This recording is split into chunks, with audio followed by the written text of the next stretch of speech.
Hello दोस्तों, welcome to my channel smart study. कैसे हैं आप लोग। आज इस वीडियो में मैं आप लोगों के लिए ईवीएस सीरीज़ का वीडियो लेकर आया हूं, जो कि यूपी टेस्ट, सुपर टेस्ट आदि के लिए बहुत इम्पोर्टेंट है। चलिए स्टार्ट करते हैं। चैनल को सब्सक्राइब करें और अपकमिंग वीडियोस के नोटिफिकेशन पाने के लिए बेल आइकन को ज़रूर प्रेस करें। पहला हमारा जो पॉइंट है वो है जैव विविधता। इस शब्द का पहली बार प्रयोग किसने किया था? जैव विविधता शब्द का पहली बार प्रयोग किया था वैज्ञानिक थे वाल्टर जी रोजन ने। देखिए हॉटस्पॉट क्या होता है। हॉटस्पॉट जो क्षेत्र होते हैं वे क्षेत्र होते हैं जिनमें जैव विविधता बहुत अत्यधिक होती है, जहाँ पर जीवों की विभिन्नताएं बहुत ज़्यादा होती हैं। उन्हें बोलते हैं जैव विविधता संवेदनशील क्षेत्र या फिर हॉटस्पॉट। और इसका पहली बार प्रयोग किसने किया था? इसकी खोज किसने की थी? नॉर्मन मायर्स ने। ये हमारे इकोलॉजी के वैज्ञानिक थे। नेक्स्ट हमारा जो पॉइंट है वो है, देखिए 1976 तक जो हमारा वन था वो राज्य सूची में था, यानी उस पर कानून सिर्फ राज्य सरकार बना सकती थी। लेकिन 1976 में जो हमारा 42वां संशोधन है उसमें वन को बढ़ती सूची में डाल दिया गया। भारत में पुरानी वन नीति कब हमारी में लागू की गई? 1952 में स्टार्ट करी गई थी। 1988 में भारत में नई वन नीति स्टार्ट करी गई थी। वन संरक्षण अधिनियम जो है वो कब पारित किया गया था? 1980 में। बार वन्य जीव संरक्षण अधिनियम ये कब पारित किया गया था? 1972 में। और इसी के अंतर्गत 1973 में टाइगर प्रोजेक्ट के वो स्टार्ट हुआ था। पर्यावरण संरक्षण अधिनियम कब पारित हुआ था? सन 1986 में। भारत में जैव विविधता अधिनियम कब पारित किया गया था? 2002 में। इसके बाद में दोस्तों कुछ सम्मेलन और कुछ संस्थाएं हैं जिनका फॉर्मेशन कब हुआ था ये हम लोग जानेंगे, और वो सम्मेलन कब हुए थे। देखिए 1972 में यूनाइटेड नेशन एनवायरमेंटल प्रोग्राम यानी यूनेप का फॉर्मेशन हुआ था, जिसका हेड ऑफिस कहाँ है? नैरोबी केन्या में। और 1972 में ही यूनेप के अंतर्गत स्टॉकहोम सम्मेलन, यानी स्वीडन में है स्टॉकहोम, वहाँ पर स्टॉकहोम सम्मेलन हुआ जिसका नाम दिया गया पृथ्वी प्रथम यानी अर्थ फर्स्ट। इसी सम्मेलन में ये डिसाइड किया गया कि प्रत्येक वर्ष 5 जून को पर्यावरण दिवस के रूप में मनाया जाएगा। उसके बाद में हमारा है सन 1992 में ब्राज़ील के रियो डी जेनेरियो जो हमारी सिटी है उसमें सम्मेलन हुआ। और उसी सम्मेलन में एजेंडा 21 जो कि धारणीय विकास पर एक एजेंडा है उसको लागू करने का निर्णय लिया गया। राष्ट्रीय जल नीति जो है वो सन 2002 में लागू की गई थी। जनेवा प्रोटोकॉल जो है वो सन 1977 में पारित हुआ था। उसके बाद में हमारा है मोस्ट इम्पॉर्टेंट मॉन्ट्रियल प्रोटोकॉल यानी मॉन्ट्रियल सम्मेलन।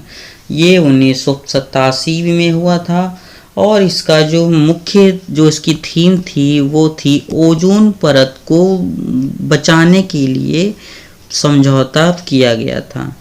16 सितंबर 1987 को मॉन्ट्रियल सम्मेलन हुआ था, इसीलिए 16 सितंबर को ओजोन दिवस बनाने का निर्णय लिया गया।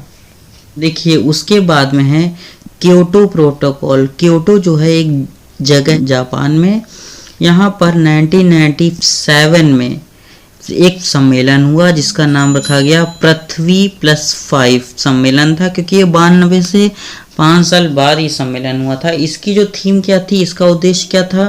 भी है उसमें ग्रीन हाउस गैसेस, जो हमारी ग्रीन हाउस गैसेस हैं उनकी पहचान करना और भूमंडलीय तापन को कम करने हेतु क्या क्या प्रयास किए जाने चाहिए उन पर आधारित ये सम्मेलन था। देखिए उसके बाद में सन 2002 में सन 2002 में जोहान्सबर्ग साउथ अफ्रीका का एक सिटी है, उसमें सम्मेलन हुआ। उसे रियो प्लस 10 नाम दिया गया या फिर पृथ्वी प्लस 10। और ये इसकी थीम क्या थी? धारणीय विकास पर यह सम्मेलन था हमारा। सन 2012 में रियो प्लस 20 सम्मेलन हुआ। कहाँ पर हुआ? ब्राज़ील की सिटी में, रियो डी जेनेरियो में। और इसकी थीम क्या थी या फिर इसका मसौदा क्या था? वो था द फ्यूचर वी वांट। इस थीम पर यह सम्मेलन हुआ। उसके बाद में कोपेनहेगन सम्मेलन कब हुआ? सन 2009 में। कानकून सम्मेलन कब हुआ? सन 2010 में। हमारे कुछ मोस्ट इम्पोर्टेंट दिवस हैं कि 2 फरवरी को विश्व आर्द्र दिवस यानी वर्ल्ड वेटलैंड डे मनाया जाता है।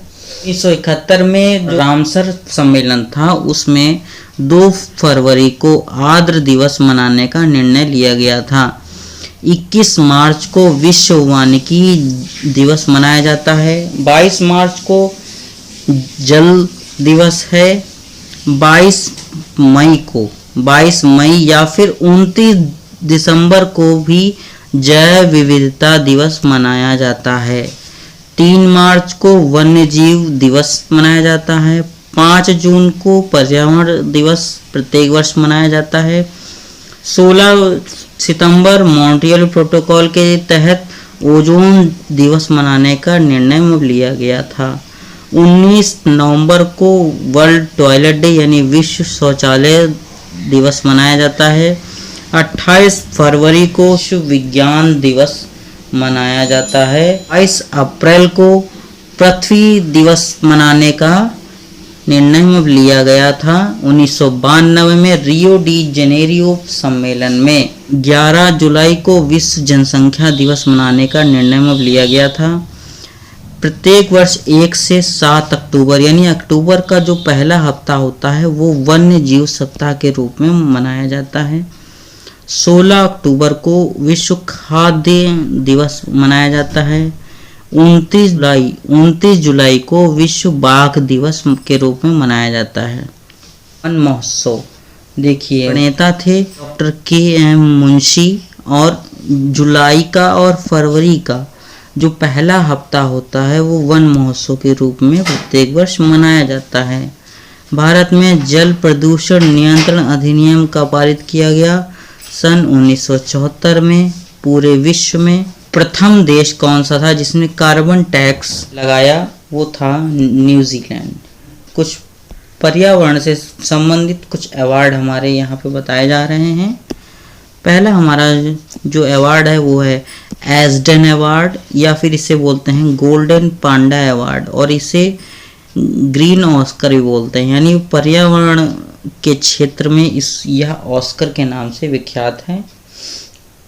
उसके बाद में हमारा जो नेक्स्ट अवार्ड है वो है गोल्डमैन अवार्ड, यह भी पर्यावरण के क्षेत्र में दिया जाता है। फिर है तीसरा हमारा ग्लोबल 500, यह भी पर्यावरण के क्षेत्र में ही दिया जाता है। चौथा जो हमारा अवार्ड है वो है इंदिरा गांधी अवार्ड, ये अवार्ड भी पर्यावरण के क्षेत्र में दिया जाता है।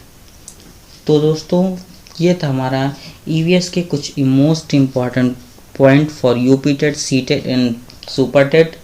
वीडियो अगर आपको अच्छा लगे तो प्लीज़ मेरे चैनल को सब्सक्राइब करें, इस वीडियो को लाइक करें और शेयर करें उन दोस्तों के साथ में जो कि UPPCS, UP TET, super TET आदि की तैयारी कर रहे हैं। Thank you for watching.